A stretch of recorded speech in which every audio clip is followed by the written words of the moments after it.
Lydia Walter. Why East Coast Bow Hunting Podcast? Because neither one of us wear pink camo. East Coast Bow Hunting Podcast. 4, 3, 2, 1. Look, man, I'm from Wisconsin. I listen to the East Coast bow hunters because you don't get anything more real than these guys. Because East Coast bow hunting sets the standards for keeping its listeners informed on everything that matters in the hunting industry.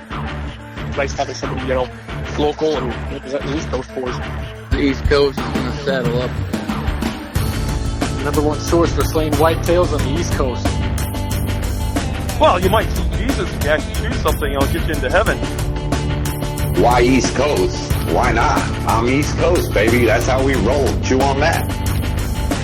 Come on the show, a stranger, and you feel like one of the boys when you leave. Because I get my hunting camp anytime I want. There's some absolute monsters roaming the East Coast, and I think it needs a little attention, so why not bring it to the East Coast Bow Hunters Podcast? Man, because East Coast is a tight-knit crew, and y'all like me. Raw, real, no bullshit. Because you guys are hometown boys. I love you guys. East Coast Bow Hunting Podcast. This is Kurt Geyer with Working Class Bow Hunter, and East Coast Bow Hunting Podcast is the only hunting podcast I'll tune into. Oh, dang. What's up? Didn't see you there. Come on in. Sit down. Turn up the volume. Crack a beer. Let's talk deer. Well, I guess on this one, we talking gobblers. I'm your boy D-Rock, here with Trev. Ryan. And we're back in Slayer Studio, Coventry, Connecticut, hiding in the mountains of God's heaven. Today's episode is brought to you by Shabeen Brewing, the Hunter's Beer. Ooh, Shabeen. John Beer's back at ShabeenBrewing.com. 100 Demons, Brass City hardcore music, known worldwide, at 100demons.com. Encore Targets, self-healing targets for the working class, at EncoreTargets.com. Tree Thrasher, imitate the wild, at TreeThrasher.com. Meyer Trail Cameras, who's on your hit list, at MeyerTrailCameras.com. That's a mouthful. Outright Hunting Products, the Morph Pro is the last bow hanger you'll ever buy, at OutrightHunt.com. Death Wish Coffee, fueled by death, and you guessed it, at DeathWish.com. Ethics Archery, it's like steroids for your arrows. Make sure you use both promo codes for Death Wish Coffee's East Coast 10, and Ethics Archery is East Coast 10. Tree Thrasher, East Coast 15. Everyone likes to save a little bit of money. It's also brought to you by Nor'easter Game Calls. Get them in close at nor'eastergamecalls.com. Wild Edge Inc., the leader in mobile hunting. Put away that gimmicky platform. Get yourself a perch. That's where it's at. The perch is the best in the market at wildedgeinc.com. Powered by Scranton Power Sports at scrantonpowersports.com. And driven by Scranton Motors at scrantonmotors.com. This show is presented by Working Class Bow Hunter. Not just a podcast, but the brand in the hunting industry. East Coast Bow Hunting Podcast is here as always for new and old hunters by sharing our experiences in the woods through playing and slaying. What's up? What's up, D-Rock? D-Rock, what's up? What's going on, fellas? I've been looking forward to this day for a minute now. We have so much content, so many episodes to release that we really just needed to get back to our roots and do this. I felt like I was neglecting the podcast world a bit. I agree. Just sitting back. I mean, Trev, you've been getting in the woods. Yeah, man. You were doing good diligence and found some good sheds. That was really cool to see. And they were still pretty waxy looking. Yeah. Yep, they definitely were. So that means they're still dropping them, huh? It seemed like. And actually, one of our buddies, Mike, he said that he saw a deer with still with spike horns today. So that's crazy. Weird. Yeah. That's crazy. I think this past season is just having the bad acorns in your area and just the weather, too, has been a little wackadoo that this past season that I think it just made them hold on to their bone longer. You know, and it's really, I mean, even holding on to the bone longer, but I mean, going back to the whole no acorn thing, like it's totally like come to light to me because when I'm shed hunting, I'm getting on the edge of these fields and in the bedding around those, and that's where I'm finding all these antlers. I mean, I've been marching around in the middle of the hardwoods and they're just not signed. They're just not in the woods. It's so weird. It's so different to me. And it's crazy because, I mean, quite honestly, we could have done another trade show and gone to Wisconsin, and we're missing out on our boys, working class. Shout out to them. They're hitting it hard. Eric Clark from Where to Hunt is out there as well. That's pretty cool. Wish we could have been there, especially hitting up Nick Albanese from Zeus Broadheads. He's out there as well. I mean, we got a lot of East Coast out there, East Coast influence, and then you got the Midwest going out to Wisconsin. I mean, working class for your ass. You know? What's up, Ryan? What you been up to, What's man? good, D-Rock? Not much, man. I've been getting on the woods myself. Like Trev said, I've been going in them deep hardwoods like we're used to going in. I'm not finding anything, man. A couple bedding areas here and there where they're traveling through, but if it's not where they've been eating, which is mostly ag fields and, you know, corn, hay, any alfalfa, whatever they can find, but they're just not in the woods this year. So for me personally, it's time to change up tactics and start hitting some of those field edges. That's cool, man. Yeah, man. That's cool. Yeah. Know what? It's been really good. I haven't been hitting the woods as much as I would like to. I've been really grinding hard, especially for the podcast. Killing it. And also new endeavors as well, just making contacts left and right. Traveling the states, which is insane. Again, shout out to Scranton Motors. You're the fucking man. You know, providing us vehicles all the time on demand is pretty sweet, man. We owe you a lot, and also just shooting a lot. I've been shooting so much. I actually picked up the recurve today because I'll let our news reporter touch on that a little bit. I had to buy one today. You bought one? That's cool, man. Yeah. I'm excited. I'll be buying one in the very near future. Oh, yeah, man. And they're very affordable, too. And what's nice is you get back to your roots. I know I started on the recurve personally when I was a young lad, and it was all instinctive shooting rabbits mainly. I mean, I love me some rabbit, you know. It's just funny to me how different it is. Like we were talking before we podcasted on like how I shoot to how you shoot and how, you know, it's so cool to me. Yeah, you know? and you know what? Everyone different tactics. I exactly. guess. Everyone learns a different way, and there's no right way. It's just shoot what works for you. I know some people that are left eye dominant and shoot right handed, and vice versa. It's just the way you learn. If it works for you. And I got when I went with Bill Hall because he reached out to me and he wanted to train me, so it was I had to just jump on it, being an Olympic trainer that he is. And did he slap a collar and use dog whistles too? No, okay. He had a whistle, but I don't think he didn't use it. No, it was hanging on the wall. But no. What were we even talking about? We got a little sidetracked there. How you he shoots differently than you do. The different tactics and stuff. I'm sorry. And how you can like string walk, and then there's a different string walking, and then there's different gap shooting and instinctive and this that, and then how you shoot. It's just, mine is very crazy. different. I'm actually running a 3-pin sight, but I keep both eyes open, and it's very instinctive. I just use the pins as more or less as a guide, just to kind of. Really, almost like a red dot, like a receptacle red dot. It's so cool. Yeah. I like it. You were telling me, I was amazed by it. I think it's awesome. Yeah, you know, it's the hood life. Yeah. Oh man.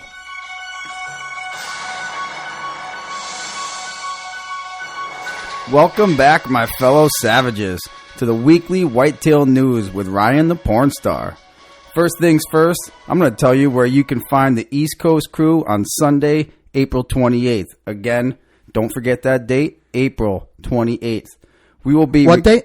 April 28th. Oh. And it is a Sunday. Oh. Sunday, April 28th. Sweet. We will be recording some episodes and shooting at the second annual Traditional Way Hunters Shoot and Swap Meet.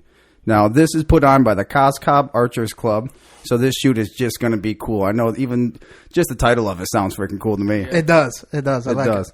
So, it's limited to archers using traditional equipment only, which is going to be your recurve, your longbow, or your self-bow. Now, D-Rock has experience shooting traditional, as we just talked about a little bit here. Trev just picked one up, and, you know, Trev's got more experience than I do, but I've really got very little experience with this. Shabbean. Hell, I haven't even gotten my bow yet, like you guys heard me say, but I'm still going to get out there, and it's going to be epic, so don't miss out. So at the shoot, the entry fee is $25 for non-members, $10 for members of the club, and $10 for children under 16. So get your kids. Nice Sunday. Hopefully it's good weather. We're going to be out there shooting. And they have an open shoot this coming Sunday. So this podcast and Podcast Land will be released tomorrow, March 29th, and their open shoot will be, do we have 31 days in March? I think so. So, well, Sunday, Maybe, 2 days maybe not, after the but- 29th. you guys do the math. Yo, you can't So- put us on spot again. No, I believe there's 31 I days. think so too, yeah. So the club consists of 2 3D courses with over 40 Reinhardt targets throughout 25 acres of land. Dang. So that's a hell of a course. With targets including the running deer, iron bear, and even turkey in a tree. Yeah, So- it's pretty dope, man. Yeah. Me and D-Rock got to shoot it, man. It was fun that day, too. Yeah, I just thinking about it, it just pumps me up because that was one of the coolest times. I mean, hanging out with Pete and Mike, they're just the craziest dudes ever. It's funny because it reminded me of us, how we're going to be once we're at that age bracket.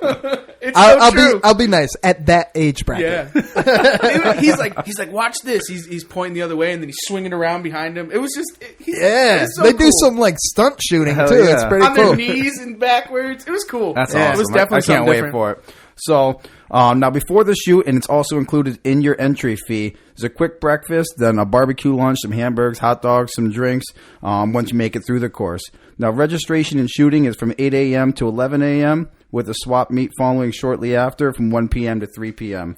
On that note, if I can interrupt Yeah, real quick. yeah, what On do you that got? note, any vendors locally to the Greenwich, Coscob area, Connecticut, just come on down. Are you from New York, Massachusetts?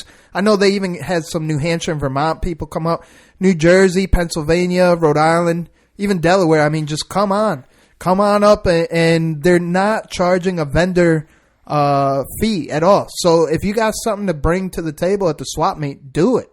I encourage it. It's free. And then you get some food on top of it, and maybe you get the podcast with us. Hell I mean, yeah. we're just your quote unquote working class, and we're just your average and okayest shooters. And that's the True trend now. We're just like you, and we just want to spread the love. That's it. Sorry, Ryan. No, you're good. I appreciate the input. Now, if for some reason the shoot does postpone due to inclement weather, there will be a rain date. Don't worry about it. It'll be Sunday, May 5th. The club will put some posts out to put some notices out, whether it will be, due to inclement weather. So keep an eye on that as well. So for everyone, come catch the ECB boys at the Coscob Archers Club Sunday, April 28th, and experience an epic shoot with us. Now, in other news, as of 5:58 p.m. on March 20th, the spring equinox has rolled through. The waterfowl migrations are making their way back north. The tom turkeys are getting all horned up, strutting their stuff for the hot hens. I was going to do that too, and he beat me to it. And the whitetails will soon be birthing their fawns. Then, of course, us outdoors men and women start to put some boots on the ground and getting back into the wilderness. Whether you're out there hiking, scouting, shed hunting, or even fishing, we still need to protect ourselves from those nasty pests, bugs, and critters that are coming back to irritate us with the warm weather. The snakes, spiders, mosquitoes, and those damn ticks, hell, even bees as well, those ground bees, man. I don't know if you've been out in the woods hiking around, you step on one of those ground nests. Oh, yeah. Yeah, you're running for your life at that point. So first tip I will give you guys, get yourself a thermocell. Just a tip. Just the tip. So if you don't have a thermocell, go ahead and get you one. There's absolutely nothing worse than a hike or a hunt to be ruined by mosquitoes. And I know I've had many hikes, hunts, fishing trips ruined by mosquitoes because I wasn't prepared with a thermocell. So get yourself one. That's good advice. Hell yeah. It's almost a ninja tip advice. Oh, you almost. know what? Maybe we'll save that for Ryan the later. porn star tip. There you go. Just the tip. Ryan the porn star. Just the tip. I think we might make that segment. It's kind of borderline. Maybe we won't. Yeah, That's maybe a little someday. borderline. Yeah, we'll make a T-shirt out of it. Yeah, there you go. So, of course, when it comes to snakes and spiders, not much we can do other than be observant, wear some snake boots or chaps if you're really worried about where you got an area where there's, some venomous snakes. Luckily, we're Can fairly... I wear chaps without underpants? You know what? As long as they're assless. Perfect. So, now let's talk ticks. Now, yes, D-Rock, Wait. that's the T. Oh, T, man. ticks. Oh, okay. Yeah. Here we go. Now, each year, There are billions of ticks and hundreds of No thousands. tick pics. No Okay? tick pics. No tick pics, no please. tick pics. So there's billions of ticks every year, hundreds of thousands of tick-borne disease cases in the U.S., with, of course, Lyme disease being the most common. Thanks, Connecticut. So... And not East Lyme disease. No, Lyme disease. Yeah. But that actually was established from Lyme, Connecticut. That's where the first cases Came started off popped Plum up. Island. Right. Yeah, probably Plum Island. Chuck Fucking knows all about Connecticut. Yeah, man. that. So now the biggest tick-borne disease that really bothers me and is a fast spreading throughout the country at this time. And Is it a dick tick? It is not a dick tick. Oh, It is okay. actually a Lone Star tick. Ooh. So a lot of us hunters have heard about this by now. The bite from a Lone Star tick causes an allergy to a series of galactose sugar molecules found in beef, pork, lamb, and other red meats. So that don't sound good to me. No. Hell no. Fuck them ticks. Yeah. So well, don't actually go fuck them. I mean, you know. So that's not good for anyone, let alone us hunters who are out there, and that's what we're mostly harvesting is that red meat. So do your research and find the proper tick repellent for you and your needs. But I personally recommend to treat your clothes with permethrin. Now, this stuff is no joke. It does come with its warnings and problems of its contents because it is a pesticide. So A really good porn star, just a tip on that to reciprocate is Scent Crusher. Shameless plug. I run Scent Crusher bags. The Modern Assassin reconfirmed my theory that Scent Crusher keeps ticks off of you. This is just something that we recently noticed because I'm always running the Scent Crusher, and I got one tick last year out of the whole season, including spring turkey season. I'm very interested to find out. Yeah. I got the closet this year, so I'm especially for turkey season, I'm going to put all my stuff in there just to see this and see if it actually works. Because I normally make a permethrin bucket and do all my stuff in that. Yep. But I'm going to try the Scent Crusher and see how this works. Awesome. Hell Just yeah. don't come I'm out of the excited. closet, though. I probably won't fit in the fucking closet. So real quick, going back on that permethrin, for example, it is intended to treat your clothes only. So it can be irritating for those of you with cats. It can be irritating to your skin, so it's treatment only. And those of you that do have cats, it is actually toxic to cats as well. So, if you're going to use it, just be a little mindful of that. Or just use Scent Crusher. Or just use Scent Crusher. Yeah. So for everyone, please protect yourself this season. Put on some boots on the ground and, let's get out there and keep doing our thing. So that is your weekly Whitetail News by Ryan.ThePornStar. And as always, send your nudes. Oh, wait. I mean news. My bad. He got D-Rock that time. Awesome. Let's get Buzzell on the phone. Yeah, let's do it. All right, welcome back. We got Mark Buzzell from Nor'easter Game Calls on the line. What's up, Mark? Not much. What's going on? Shit. I'm just here with the fellas, and I hear you got some big news for us. But before we cut into it, for the new listeners or the first person listening to our show on this episode, why don't you tell us who you are, where you're from, and where we can find you? All right. Well, obviously, I'm Mark Buzzell. I own Nor'easter Game Calls, and I make all custom calls one at a time just by me. And it's pretty much, if you hunt it, I make a call for it. And you can find me on Instagram under Nor'easter Game Calls, the website, which is nor'eastergamecalls.com. I'm on Snapchat with you guys under East Coast Bow Hunting. If anybody follows you guys on Instagram, they can find me there as well. That's badass. And you have another company as well, right? I do. I have MAB Custom Knives. That's Mark A. Buzzell. So it's just MAB Custom Knives. And I do really high-end artwork custom knives for somebody that wants something a little different that's hitting the woods and they want to throw something on the table at the hunting camp that nobody's ever seen before. That's badass. And you're invited to the wedding this summer, so I'm sure something will pop in as a wedding gift. I did. I already found a shed, so I'm just going to bring that with me. Oh, no shit. Awesome.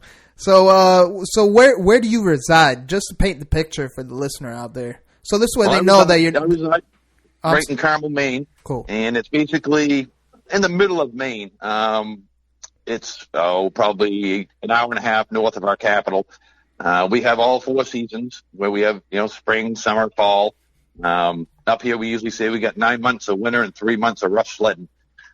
Nice. So it's, it can get pretty harsh up here. We do the 20, 30 below like some of the other states.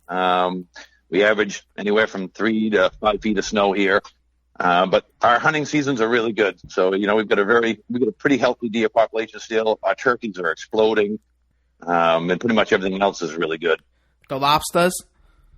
Lobsters are awesome if you go down to the coast, you know, and then you get all yard tails on the way down. That's awesome. You're going to have to take us out for that. Absolutely. This Mexican's got to make that trip up there once for all. I think we got something planned in May, no? Yeah, absolutely. Yeah, you guys got to come up here in May so we can hit some property and call in some toms with some of these calls that we're making.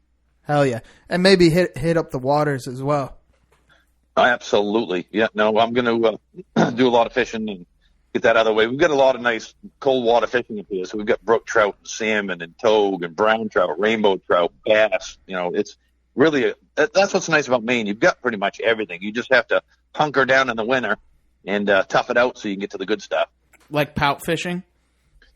Trout fishing, yep. Yeah.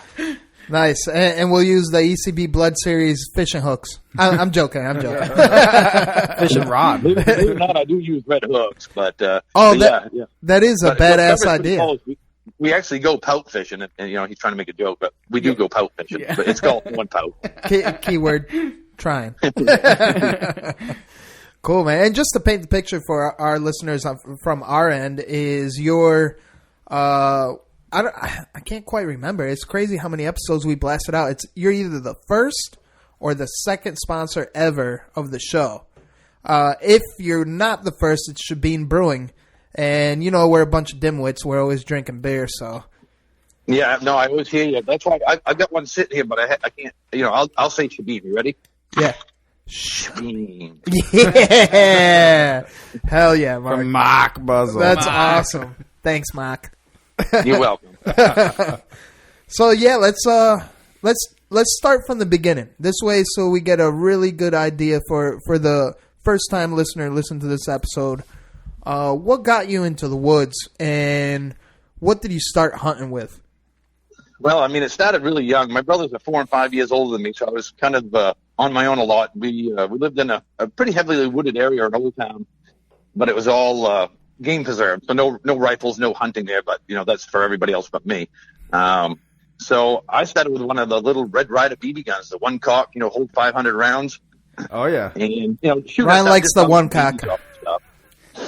So that's what I started with, and I spent a lot of time in the woods just because that's where I felt at peace. And I don't know, it's kind of like when you do something, you're really good at it, you want to continue doing it. So it was fun to hide in the woods and sneak up on animals and see stuff. And that was my church. That's where I went to church, right there. I learned so much about, you know, tracking animals, or I mean, it may sound weird, but I even found a way to track porcupines by actually smelling the trees. Really? You can actually find their den tree because they'll go to the bathroom every time when they go up and down the tree before they go up to their den tree. That's crazy. Can you elaborate a little more on that? Because that's the first I heard of that, actually. And it makes sense, though. Yeah, no, when I used to go out there, we had a lot of hemlocks, and that seems to be the favorite tree of the porcupine up this way. And I'd be out in the woods, walk around, and you'd see a quill here or there, or you'd see those weird tracks where they're dragging their tail in the mud or whatever. So they're hard to see because they'll get right up on the tassel of a tree. And what I figured out is the bark on the hemlock tree that they live in, if they've just started living there or you come up on the tree, the bark will be darker where they've been urinating on it, and it really smells. Say that 5 times fast. They're eating, they just go up and down, they do the eating, they leave. But their den trees, it's really obvious when you look at the bark, it's darker. And if you walk up to it and sniff it, it has that scent of an animal. And you stand there and look around. Yeah, it smells like it. Wait. Smells like Shabine. So the bark is darker. That's what you're saying. The bark is a lot darker. Oh man, sorry. They were making fun of us all weekend, saying that we had the accents. I see where the accent is. You know what though? When I came home, I felt like I was talking like I was from Maine. Yeah. That's awesome. At least then people can understand you. That's funny. So let's continue, man. Sorry to cut you off. No, that's okay. So from there, my dad was a pretty hard worker. He worked 6-7 days a week. He was his own carpenter. He owned a construction business, so he was busy trying to feed 3 boys. So any time we had with Dad was pretty special. You know, during deer season, when I get old enough to lug of 22. I was right behind him, and all us boys were made to hunt because we needed the meat, and if we we were pretty much always got a deer every year, or somebody did. And I can remember bugging my dad one day. We'd been hunting all day. We didn't see anything, and we were being quiet. I'm like, there's a red squirrel there, so obviously you got to shoot it. And I bugged him for, 10 minutes, and finally he's like, fine, shoot it. So I killed it, and he's like, good. Now there's no deer around here for 10 miles. But at least I get the tail off the squirrel. And then from there, it was going to the rifle range, learning how to shoot, becoming a master. I actually went all the way to masters in shooting, small bore 50-foot target. And then got into, as I got older, I just loved to hunt. And got into bird hunting when I was very young, probably 16. I started hunting with some older guys with dogs. And then when I turned 18, and I decided it's time to get my own dog. And I've had bird dogs ever since. So I bird dog, I deer hunt, turkey hunt, anything that's got a season up here, I try to hunt. And our coyote season, we can hunt them at night, which is awesome. That's awesome. We got to get up there for that. Hand up on that to keep the predators down away from those deer. Hell yeah. That's one thing I'm looking forward to in the future is some predator hunting at night because we can't do that in Connecticut. It's a lot of fun. It's a big learning curve if you've never done it because, I learned from an old fella and, when I did a lot of reading back then when Outdoor Life magazine and stuff we didn't have the computer when I was growing up. I'm 54 years old, so you had to read or learn it on your own or listen to an older fella. And like with coyote hunting, some of the things he taught me was obviously no cigarettes, but no leather boots because they stink. You always have to set up with the wind in their favor, not your favor. You can use a crosswind if you want, but coyotes need to have the wind in their nose or they'll go around you and bust you. We used to use an old partridge ring on fishing string, 30, 40 feet off to our side so that you could pull on that to get the coyote's attention over to that. And again, nowadays you've got automatic decoys and, Fox Pros and you name it. But back then it was all done with hand calls and, setting up in the right place. And you make custom yoke calls as well. I certainly do. Yep. No, I do anything from alpha male calls, open reed calls, closed reed calls, rabbit distress calls, anything to get you into that predator hunt. I make it. Woodpecker calls and everything. That's crazy. That's great. It's just limitless, really. It really is. And the materials I have are limitless as well. I like a lot of special materials. Where I'm sure you saw the post the other night where a gentleman got a hold of me on Iowa and said, I want an owl call. And again, today's technology. In the old days, you couldn't, but I was able to text him a picture of a bunch of materials, let him pick out his material, and then ask him how he wanted it. And he just said, I give you free reign, have at it. That's pretty awesome because, just so you know, Mark, that specific person, shout out to Mitch out there. Mitch Cole. Absolutely. Originally, he's a working class bow hunter listener, and he found our podcast, listening to their podcast. And that's just something to be said that it's so cool about the hunting industry and the mission that I'm on, working with Kurt Geyer for Working Class, is just getting that unity out there and bringing the industry back to where it should be in the sense of there's enough room for everyone in the hunting industry because it's a close-knit group.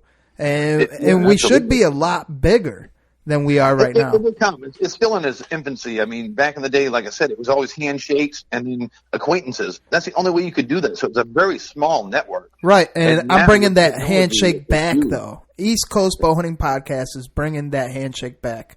And you've got to have it. That's what it's all about. And once that handshake's done, that is just the contract of life.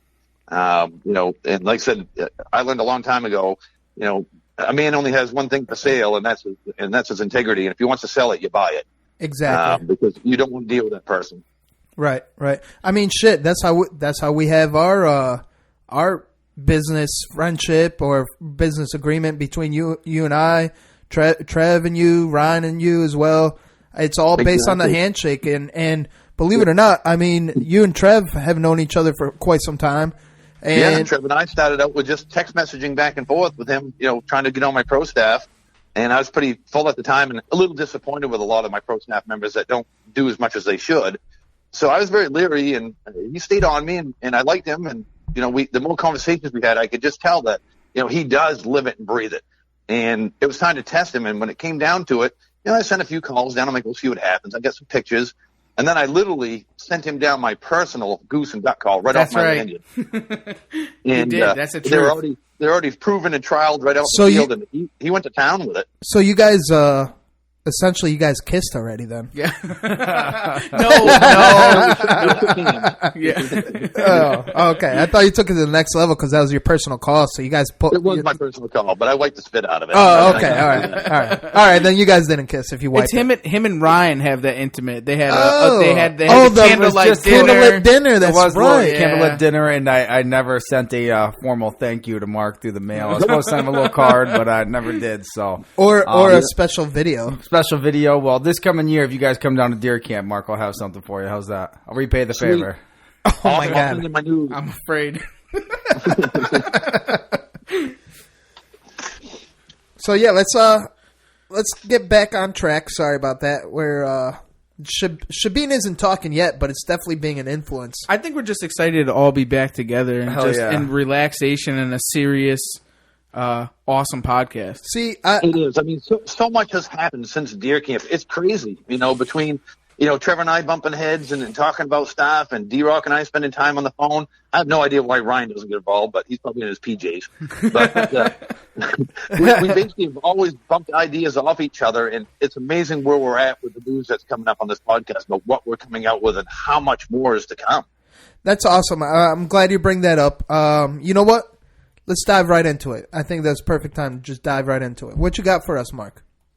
Well, it pretty much comes down to you and I chatting down at deer camp with the Blood Series grunt calls, which was a huge hit. I mean, I still make one occasionally when somebody bugs the living bejesus out of me because they missed them. So I still do. If somebody wants one, if you message me, I can get one done for you. But we decided to come out with a Blood Series turkey pot call. Prickly pear cactus, which is a little different than the grunt calls. It's a different cactus soaked in aluminite red blood resin. And it basically, they sound awesome even though they're acrylic. Trevor's got one of the first in-series Blood Series. There will be more. It's a little tiny blood resin call. It's very thin, no soundboard, just slate top. It sounds great. But we're going with all different tops, half-blasted crystals, with wood soundboards, slate, aluminum, copper, pretty much anything. And they just sound so good. I mean, you can't, if you pick one up, you just automatically... You just can't help but just start striking on it. And you have custom strikers as well, too, right? Exactly. So that brings me to my next topic. We decided let's make some blood strikers for those calls. So I took the cholla cactus that we made our grunt calls out of and started pouring red aluminite blood resin in the cholla cactus and putting different tips on. The biggest thing I can say to your listeners is no striker, no two are alike for the most part. All the wooden tips that I use are different. If somebody ever wants to order one of our blood strikers, an East Coast Bowhunting Blood Series striker, if you know what wood is on the end of your striker, I can match it up and send you one out of maple or Osage orange or Coca-Cola wood. Then we're pretty much assured that it's going to sound great on your call. But if you just say, hey, send me one, who knows how it's going to sound? It could sound horrible. So it's best when people are going to get into this Blood Series turkey pot call that we're releasing, if they want a striker to go with it, it's best to let me pick one out that sounds the best for the call, rather than just say, here you go, because it really does matter. It's part of the tuning of the call. So it's very important that we do it that way. Again, and to move further on, we've got box calls coming out with both our logos on it, and they're all going to have their different names from little tiny, little mother cluckers all the way up to a very large box call. So that's pretty much what's in the works for that. And like I said, the Blood Series calls, they're on the website loaded right now. I just haven't put a quantity in until we decided to do this release. So that'll happen after this. I'll go online and start loading up the quantities. And again, it's going to be a limited run. I'm not going to make them for a lifetime. There'll be, I think there's 8 going on now. I think there's another 8 to be turned out, and I still have to feed you guys. So that's probably going to be about where we're at with them. And we hungry. No, but on a serious note, it's funny because just to give a good realization to the listener right now listening is these things are so hot that we didn't even really advertise at all. And you had some in inventory on your website and some got sold already before we even released anything. It's just word gets out that fast. Exactly. I mean, Trevor did a little sneak peek of what was to come. And, of course, I didn't know and he didn't know. And I was starting to load things up, and they were just kapoo, kapoo, kapoo. I'm like, oh, son of a bitch.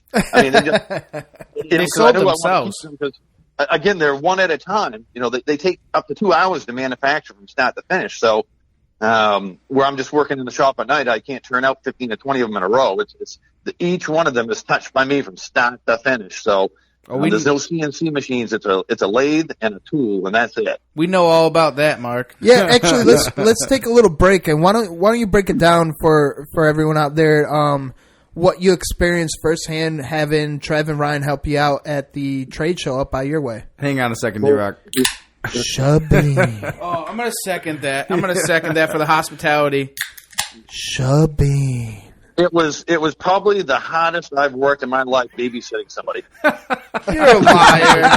Stop lying to all the people. I believe it. Every time you turned around, it's like, where the hell are those guys? Oh, yeah. We ran away. Exactly. No, I will honestly say it was the best trade show I've had since I've been doing it, with Northeast game calls, being at that sportsman show.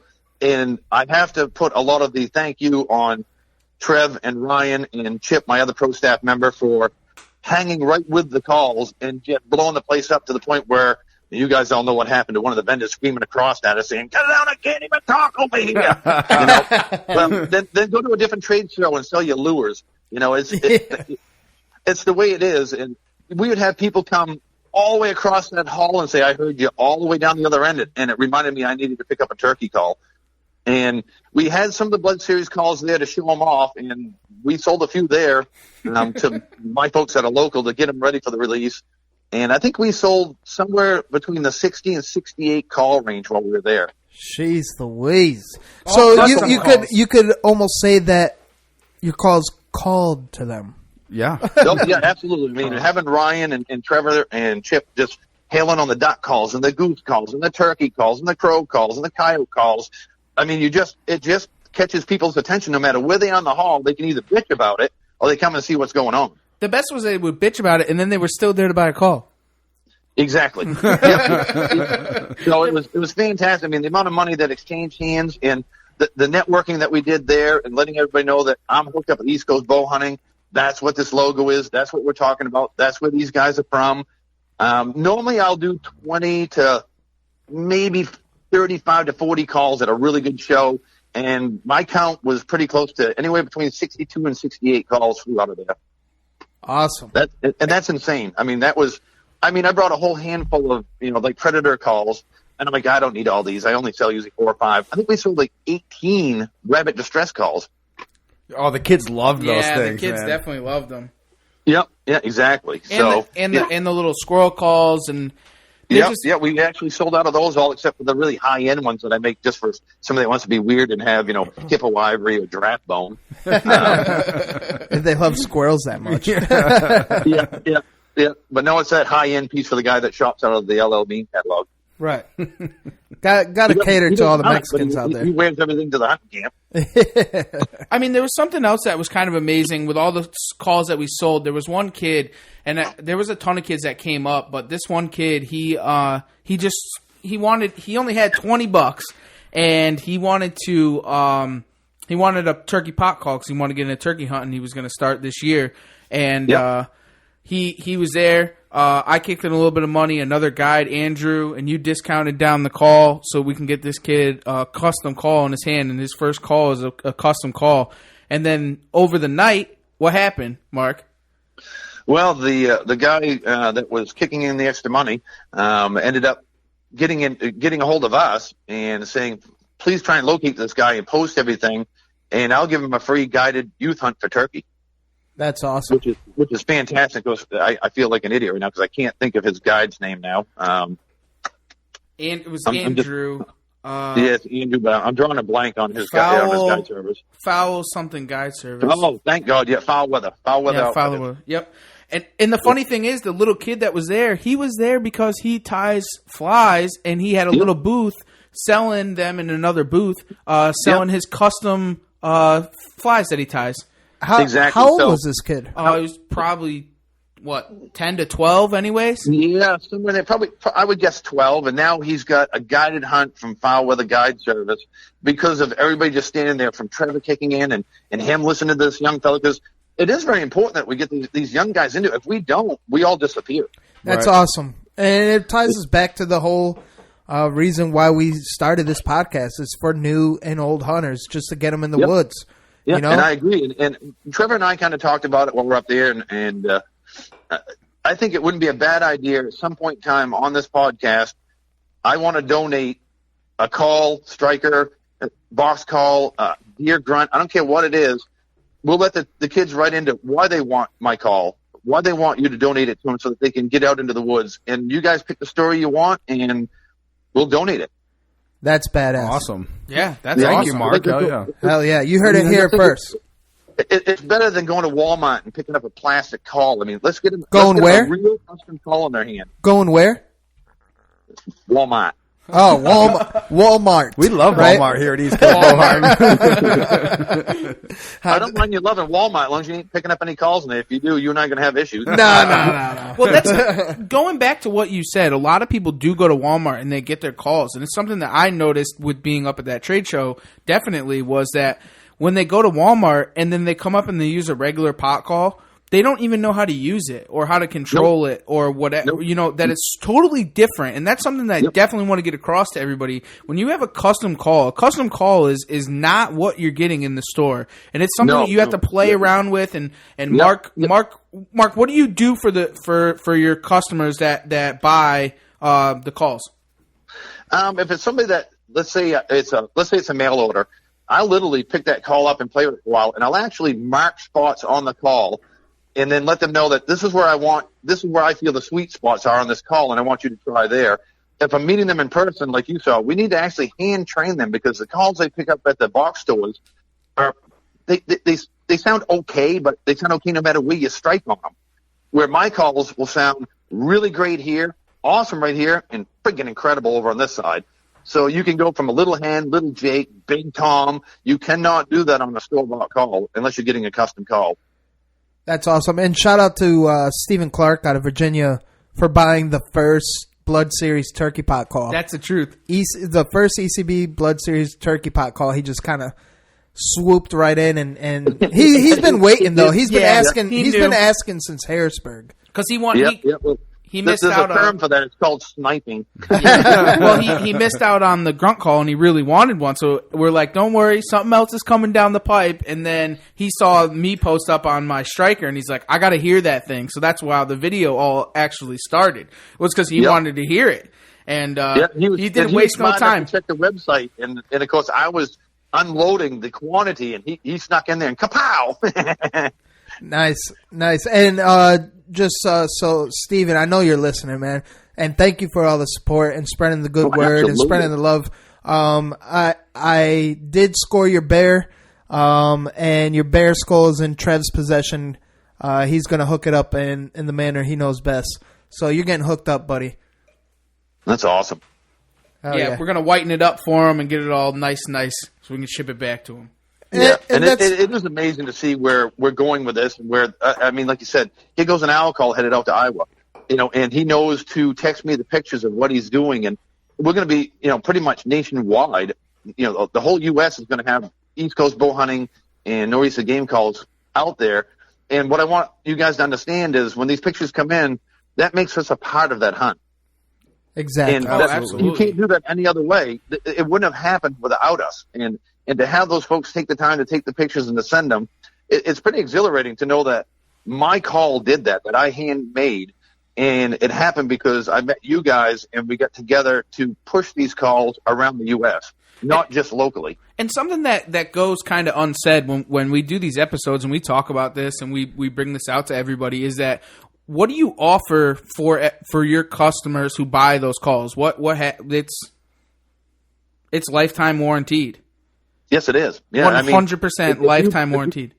Yeah, if it warps or breaks, because we use a lot of natural timber, and I try to push the envelope of artwork and something usable. So I'm always right on the cusp of don't do that, but it can be done. You just have to spend some time with it. And sometimes certain woods they just hate your guts, and you'll build it. It looks great. It gets out in the field, and something I've had calls warp before and bust the glass on them. Send it back. I'll build you another one better and no charge. I pay you to ship it to me. I'll pay the shipping back to you for a lifetime. And you can't get that anywhere. Not at Walmart. Definitely not at Walmart. Yep. But that's something to be said. Also, I mean, even if you lose your receipt, you know you're keeping track of who's buying what and where you're sending it. And then not only just that, there's big names out there that back a lifetime warranty, and sometimes it's a hassle.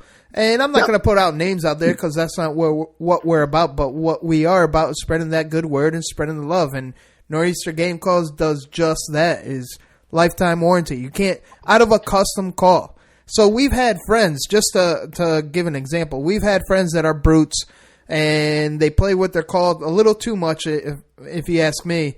And when they put them back together, they're just using too much force and they accidentally crack something.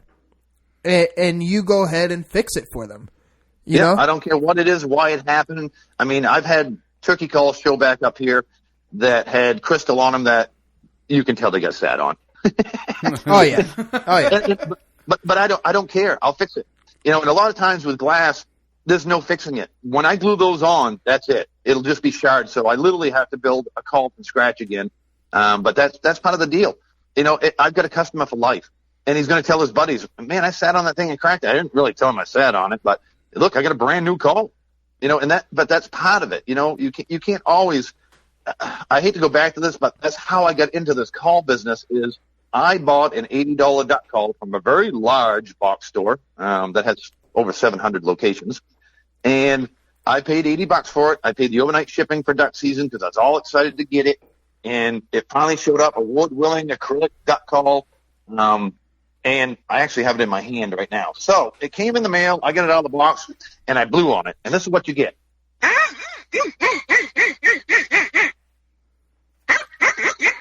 It's not a freaking duck. No, it sounds like an owl.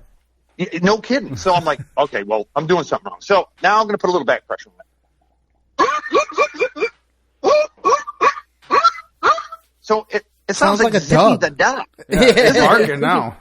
This is $80 of my hard-earned money back in 2009. Okay, so I was pissed. So I called this box store. I said, hey, I got a question for you. I got this award-winning duck call. It says award-winning right on it. It's Hunter Series. I got an issue. It doesn't sound good. So I'd like to return it. And his reply was, well, you can't really return it. You used it. No shit, jackass. I mean, I got to know what it sounds like. I got to blow through it. So I was offered an in-store credit, and the nearest store is only like 3 states away. Not a big deal. So we had this go-around, back and forth. He finally fessed up that he would give me some points. And that pissed me off enough so that I said, you know what? I can build a better call than that. Anybody can. So that's when I got online and started watching videos and learning and reading and watching more videos. I bought a lathe. I bought, like everybody else did, you know, echo inserts, and I'd turn the barrels. And then I took it to the next step. I don't want somebody else's stuff in my calls. I'll do it because it's cheaper for guys, and some guys have a very hard time with a custom call doing the adjustments.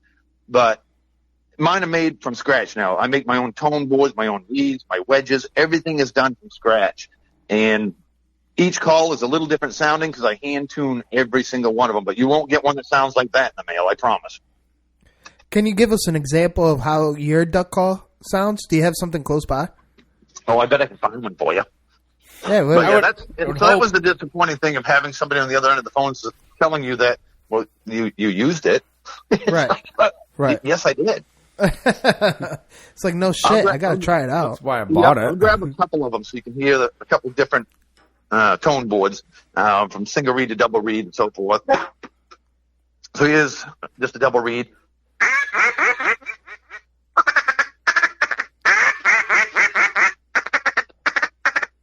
So there's just a quick sound file on that one, and then we'll go to a different reed and different tone board. I have 2 different ones that I use. One's got more of an arch to it, one's a little flatter.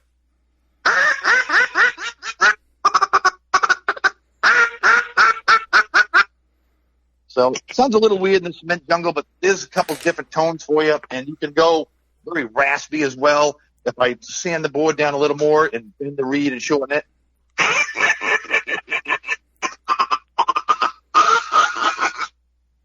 That's cool. That sounds like a mature duck. Yeah, that one's got a nice feeder call to it for sure. That sounds like a booner.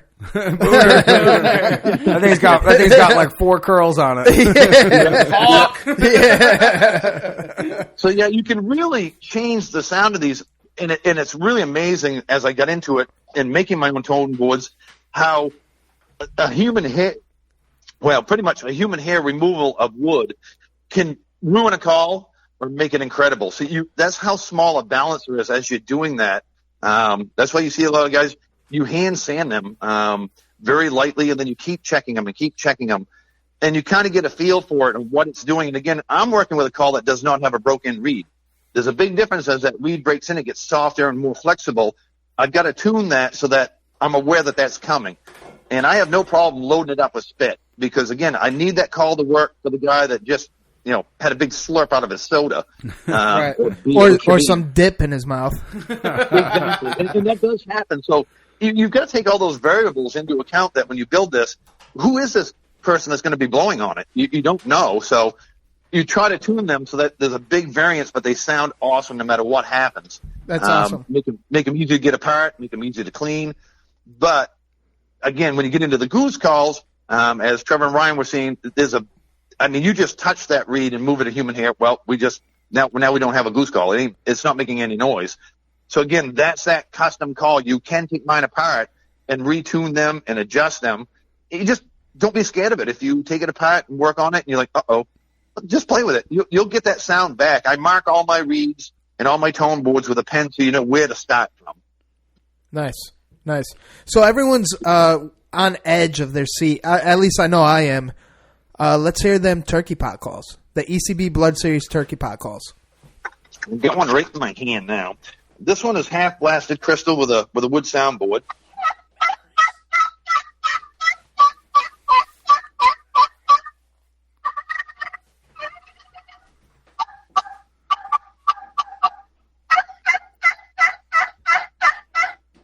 They just sound fantastic. Oh, I love them. I can't keep them out of my hands, to be honest. I mean, that thing sounds good even in your concrete jungle you got here. Trev, let's hear yours. I got a thin series though. Yep, it's called Thin Blood. Let's hear what you got, Trev. With your custom made yourself striker.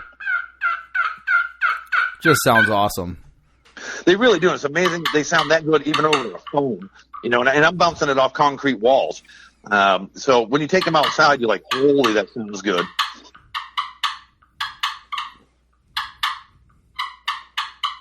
I don't know. I love this thing. I can't get this thing out of my hands. Yeah, it's out of control. And again, I was never an acrylic fan. I love wood because there's more variables. But as I get into this, and again, bouncing ideas back and forth, the only way to do a blood series is with acrylic. So there is a learning curve. I've made them and had to take them back apart. I put slate tops on them. They always sound good with slate. And I put a glass soundboard in. And unfortunately, the glass soundboard with the acrylic will bounce the sound back at the slate and make it deep and raspy. It sounds like it's muffled, like it's inside of a freaking paper bag. You got to pop it all back apart. Again, write these recipes down so that I don't do that again. So they are finicky, but when you get them right, they sound fantastic. There are limitations to what we can do. Unfortunately, I can't put everything together because they just won't sound good. But we've got quite a few variants that even a novice with 10 minutes of time can pick it up real quick.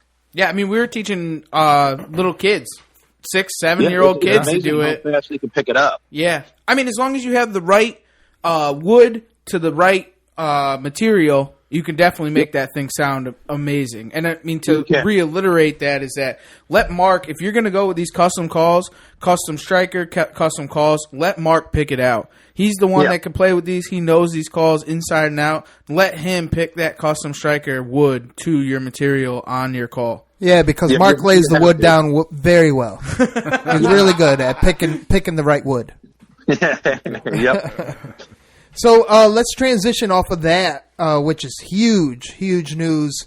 It's just really cool to even have our own signature series calls, whether it be the Blood Series grunt call. Can I get a timeout real quick, though? What's the cost on those, Mark? They're $49 for the Blood Series pot calls. That's and it's $20 for the custom striker, the Blood Series striker. And we do have another striker in that line that's available as well. So that's basically blood resin with the prickly pear cactus. It looks like veins and arteries inside the blood. We've kind of named it to this point severed artery. to give it a name just so that we can get it on the website so you can find it.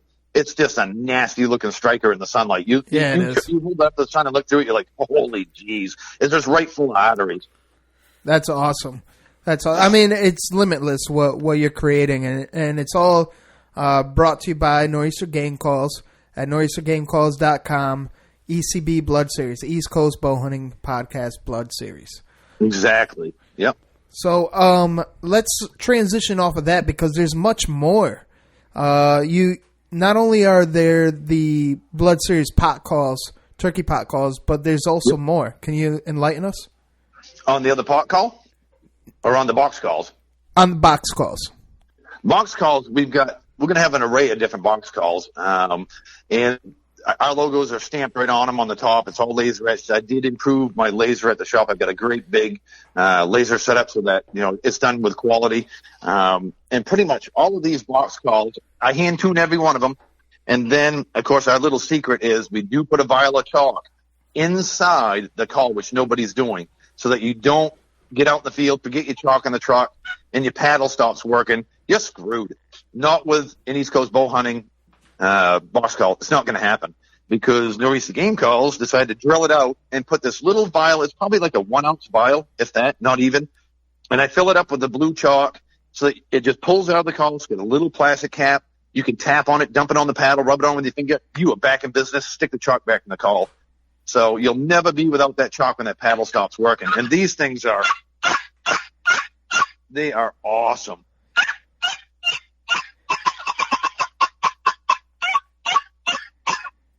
They've got a great tune. Each one of them's got a different name. This one's SW Hybrid that I'm working with, and that just stands for Sycamore and Walnut. That's sick. That is sick. They're out of this world. We've got Cedar Ridge that's all cedar. That thing sounds incredible. I haven't drilled them all out, got chalk in them yet, but we've got a bunch of different calls this year that we're going with. We've got calls that are all sycamore. We've got the Oak Ridge to the Cedar Swamp, which is a little teeny box call with a paddle, and it's probably only a 6-inch box. So for the younger birds, small hand. You know what? That's that little tiny cedar call. And then the one that I like the most now, this is called the Cedar Swamp Clucker XL. And it's the big brother to the little mother clucker. So the little motherfucker? Little mother clucker. I'm sorry. We're going to get into that. So this one, does that sound awesome or what? It does. Yeah. Wow. I mean, that is all cedar. Cedar bottom, cedar top. I mean, got a nice deep sound. So it's really going to be nice. I've got some that I'm doing with cherry bottoms and cedar side, cedar top. And again, this is going to be named on the website under Cedar Swamp Clucker XL. So you'll be able to get your hands on those as well. Again, we get a kind of a limited run, but I can feed the website with those as I build them. Again, they take some time to build, get done and finished. But there'll be at least 4 of everything hitting the website at once. And then I can keep feeding the website. And of course, the big thing that, it kind of carries D-Rock's name. He named this call. This little call is called the Little Mother Clucker. And it's the size of a pack of cigarettes long and half the width of a pack of cigarettes, really, or 2/3. And it's made out of oak. And then the top of the paddle is made out of walnut. And basically what you've got is this little tiny handheld call that'll fit right in your pocket. So it's a mini box call. And that's the noise you can get out of this little teeny call. And then inside the call is a plastic flip-up device that you just push on it. It flips up in the air. Then you can slide your paddle, put your paddle up against it, and then just tap the paddle.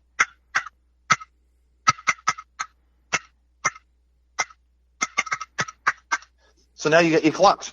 And you don't have to work at it because some guys they cannot make a cluck noise with a box call. With this, you can. So if this is the only call you had out in the field, I guarantee you can kill a turkey with it.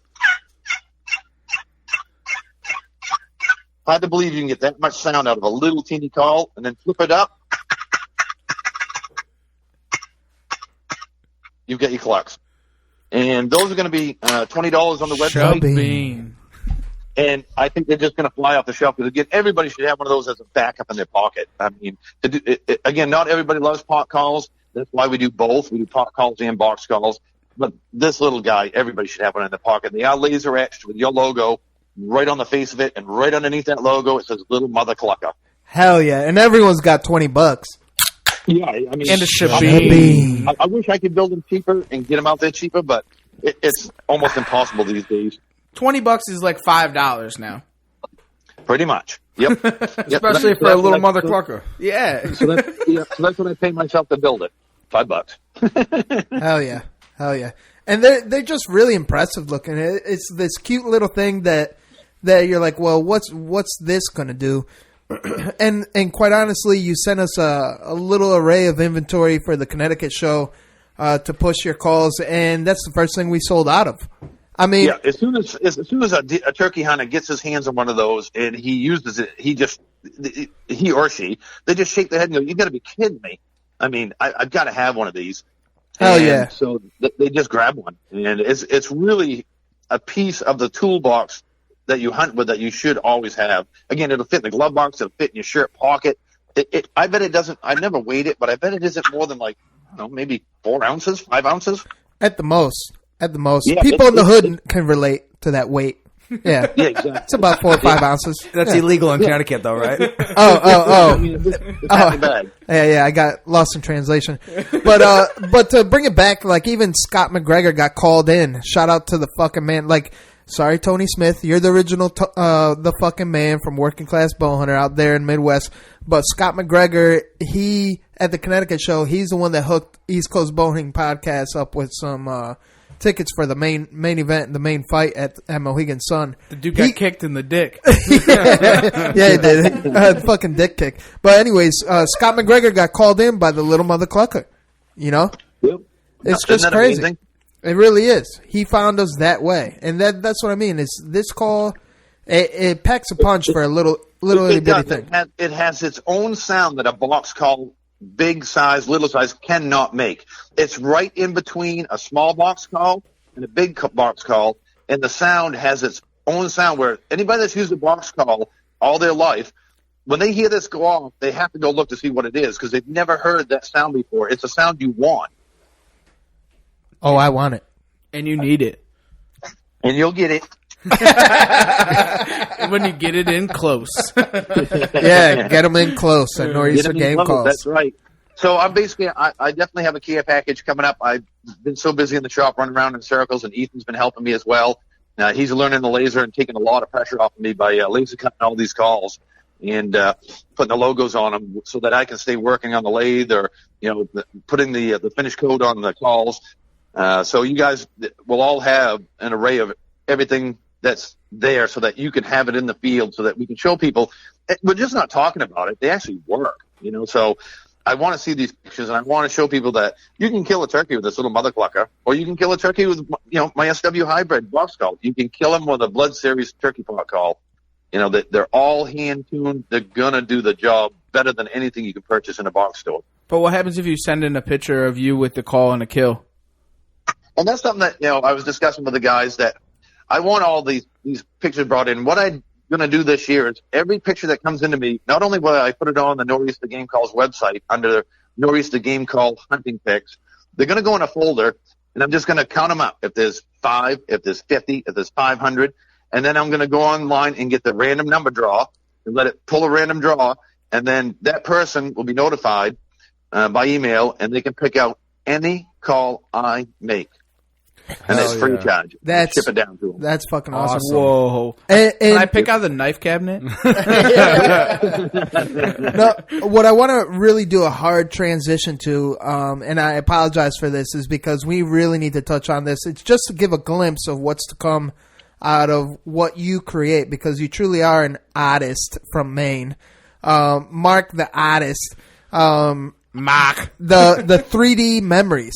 3D hunting memories. Can we just kind of tease the listeners with that a little bit? Absolutely. And it's a broad spectrum too. I want you to cover all aspects of it from either fishing, military, or hunting. I mean, you do it all.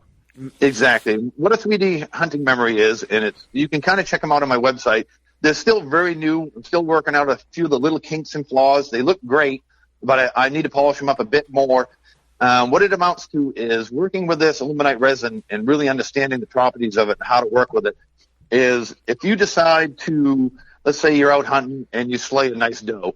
Well, I know you're not going to mount the doe. I mean, I guess you could, but it's a waste of money. But you really shouldn't use that arrow again. I know a lot of guys like to slay 5 or 10 deer with one arrow, but you're really pushing your luck. If you're using carbon fiber and you hit a bone with that carbon fiber arrow, you can't see the break in it.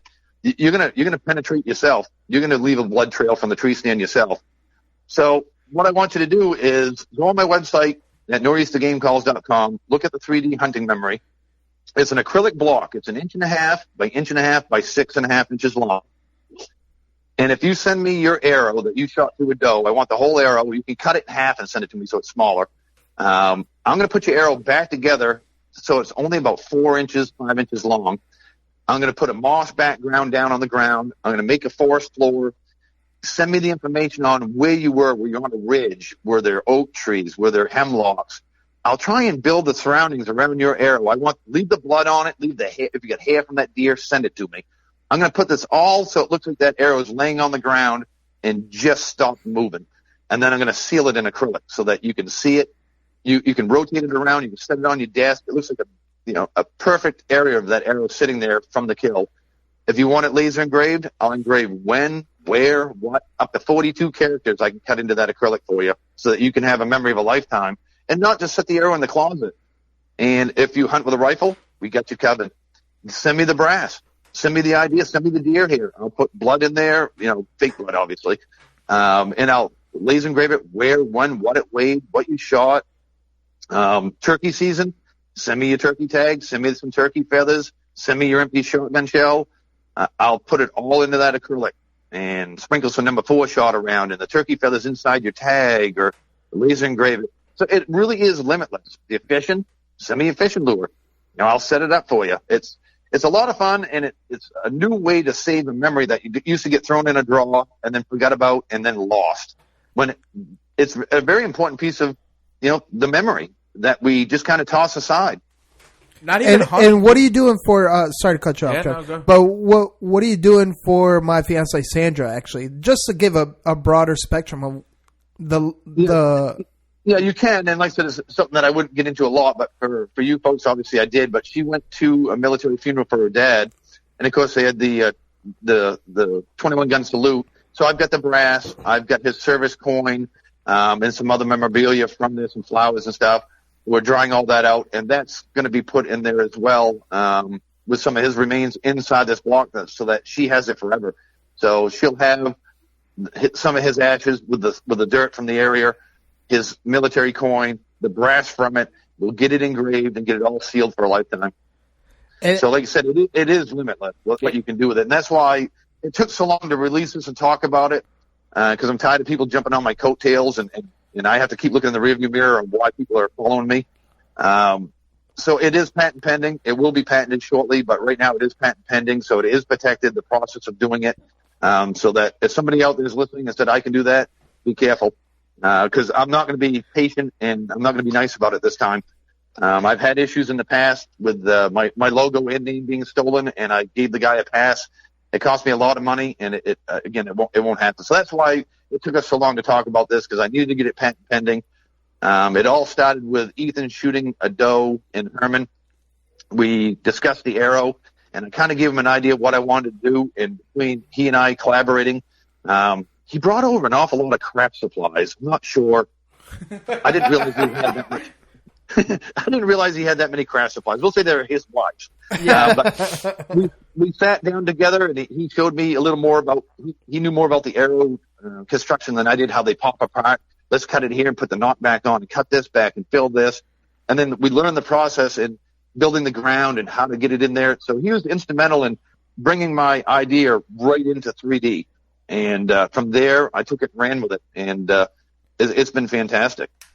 I really do appreciate everything that you do for the whole team here and everything that you provide too. Like Bigger Spectrum you're definitely Mark, the artist from Maine, And you don't mess with Mark because he will show down the rain.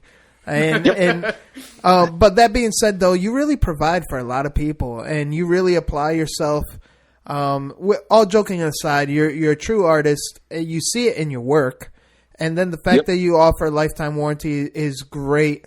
But one thing that I did want to touch on, that so people do get the gist of it, is the hunting memory. It's again still in the works of being fine-tuned, but people do need to understand that it's subject to mishaps, only because it's art.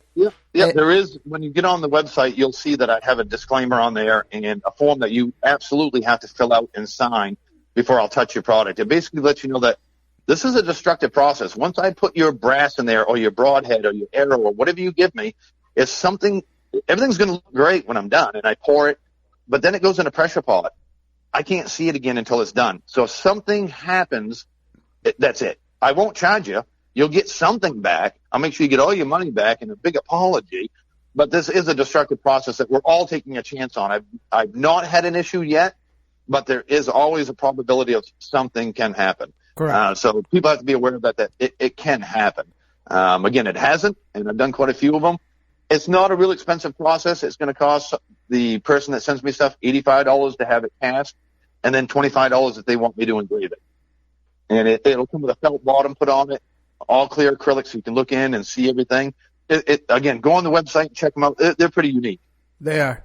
They're awesome. I love mine. Yeah, I love mine. I display them and show them to everyone. And there's a little video on them, too, if they want to check them out. What sucks is that Trev and Ryan got to see my own personal ones before I got to see them. I was like, what the hell? I was going to bring it home, but it wasn't done yet. No, it was cool. Mark wanted to finish up some finishing touches. And they came out great, man. Oh, they're beautiful. They're beautiful.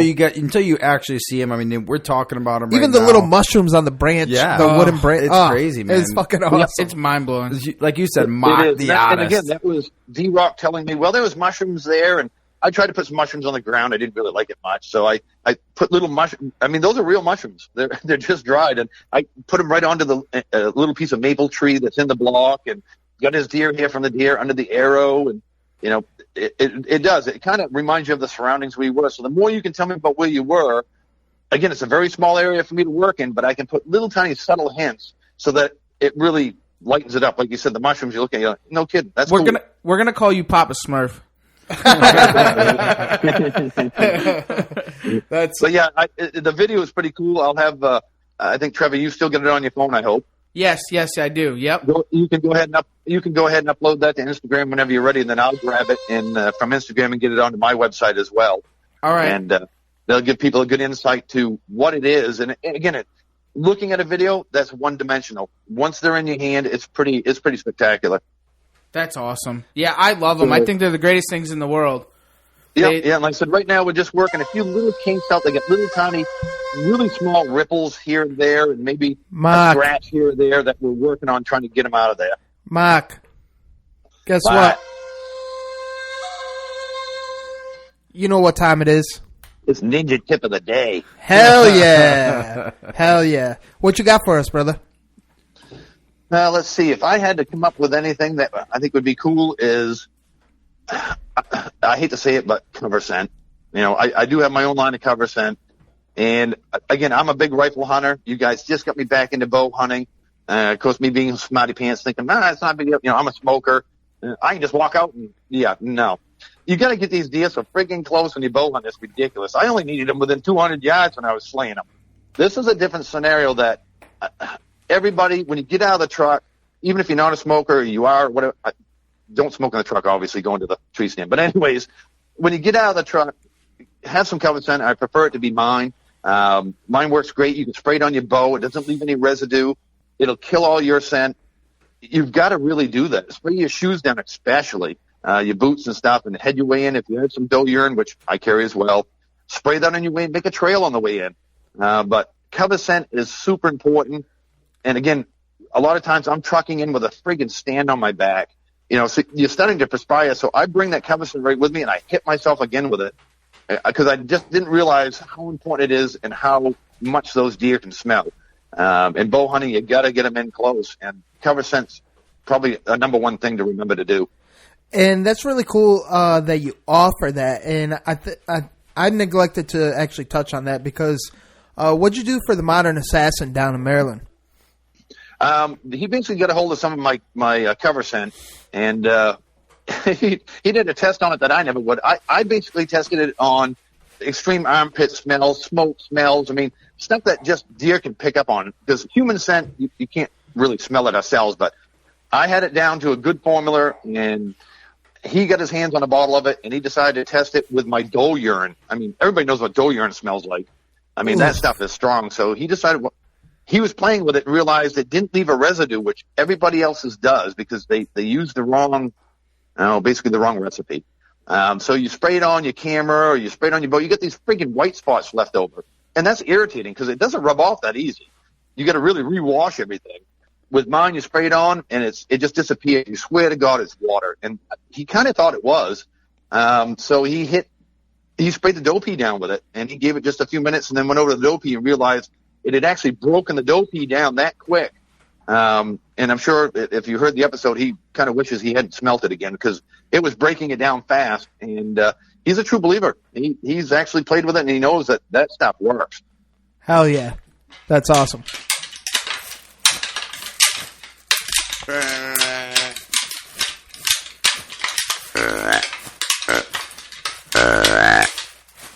Mark, Nor'easter. Mark Buzzell from Nor'easter Game Calls. What rattles your antlers?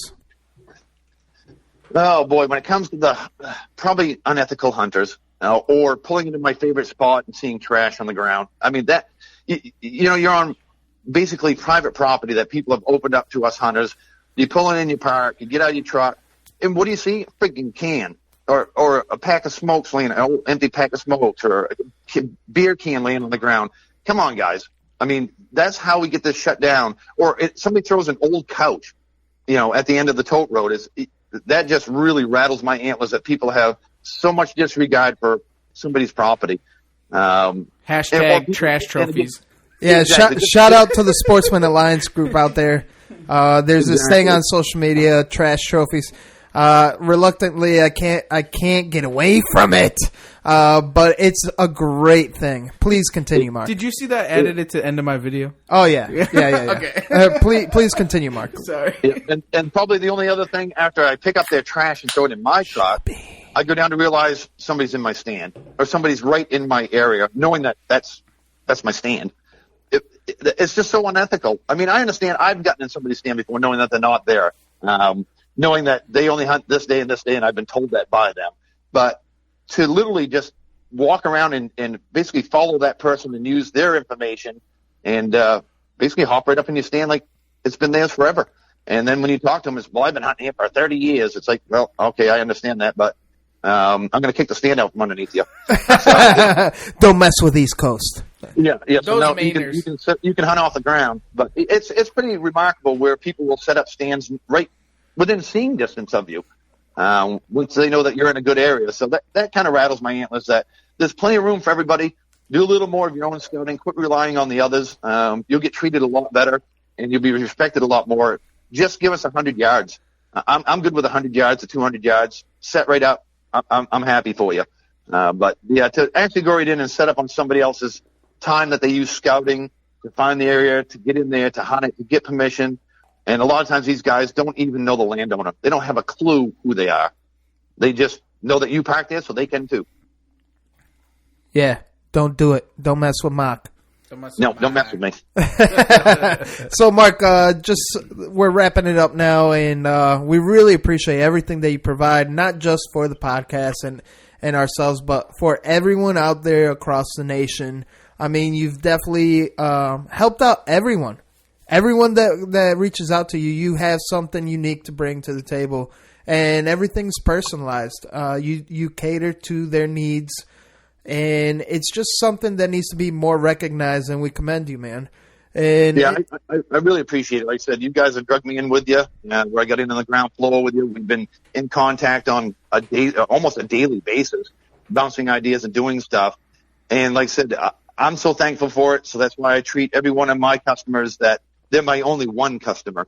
Right. So I treat them that way. And, I've had guys, like you said, call me and say, I've got this call and I'm having an issue with it. My grunt call doesn't sound right or it takes too much air. I'll sit right there and say, well, don't text me, call me. Right. I'll walk you right through it. I've got no problem dropping what I'm doing and spending my time with you. You own one of my calls. I want you to be happy with it. So that being said, just remind everyone out there where they can find you. It's nor'eastergamecalls.com. And you can find the website. It'll come up. There's tons of stuff on there that is related to East Coast bow hunting and myself. There's some of my private label stuff as well that I've been making forever. Duck, goose, turkey. Like you said, squirrel calls, coyote, distress calls. If you can hunt it, I've got a call for it. And if it's not on there, like I don't have elk calls, but I will. I now have the reeds in. I'll be making an elk call. Again, it is limitless. Can you make a liberal call so we can hunt them? Do I have what? A liberal call? Like a call of a liberal so we can hunt them? A left winger? You don't need a call for that. You just flop a 20 up. Oh, got it. I was just joking for everyone out there. That was a joke. Go get your panties in a bunch. They'll just take it from you and give it to somebody else. But just to tell how much of a nice guy Mark is, I have his personal calls on my lanyard. That just goes to show how nice of a guy he is and why you should go to nor'eastergamecalls.com. And they virtually kissed already. Yeah. How come you never sent those back? Yeah. You made new ones matching. Yeah, that's awesome. Exactly. And, if we want to just tease the audience one more time, is watch out for the new turkey pot call coming up that D-Rock kind of pushed me into making. It's a pretty spectacular call. It'll be extremely limited run, but it's going to be something to see. If people follow me on Instagram or Snapchat and East Coast bow hunting, they probably already get a little peek at this thing. It's pretty remarkable, and that's up to you, D-Rock, if you want to give them the information on what it really is. Well, we're just going to have to leave that to secret and mystery for the moment, and you're going to have to stay tuned. So, Mark Buzzell, Nor'easter Game Calls. Stay stepping. And stay slaying.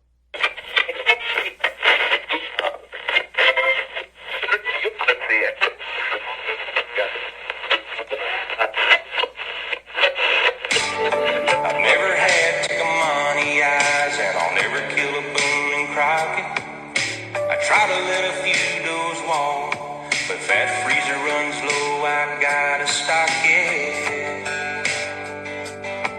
These scrub bucks got no mask, darn sure no drop times, but this chili has deer burger in it tonight. Where did this podcast go?